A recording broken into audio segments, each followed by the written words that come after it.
ఈరోజు ప్లంబింగ్ పని చేసినాము. కోసానుడు పైపులో సిమెంట్ ఇరకపోయింది.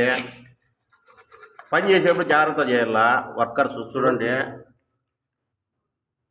ఇంతగాని సిమెంట్ దింగితే నీళ్ళు ఎట్టపోతాయి. ఇట్ట పెట్టో బొక్క కనపడాలి నాకు. హాయ్ గైస్, చూడు పని చేసేప్పుడు వర్కర్ జాగ్రత్త చేయాల. ఇది పైపు నిండిపోయింది. ఈపీవీసీ సిపివి జాయిన్ చేశారు. ఓ సుక్క బాలే చూసుకోవాలి కదా, మూతలు పెట్టాలి. హాయ్ గైస్, 8179092989 ప్లంబింగ్ పని వర్క్ చేయబడిన, వైరింగ్ పని చేయబడిన, బాత్రూమ్ పైపుల పని, లెట్రిన్ పని, లెట్రిన్ బేసిన్లో అన్ని వర్కులు చేయబడిన. హాయ్ గైస్, ఇక్కడ బొక్క కొట్టినాము, ఆ పైన బొక్క కొట్టినాము, ఈ బాత్రూంలో బొక్క కొట్టినాము. చూడండి, ఈరోజు బాత్రూమ్ పైపులు పెడతాను, ఈ ఫినిషింగ్ చేస్తాను, మళ్ళీ వీడియో పెడతా. ఓకే, తప్పకుండా లైక్ చేయండి, వీలైతే కామెంట్ చేయండి.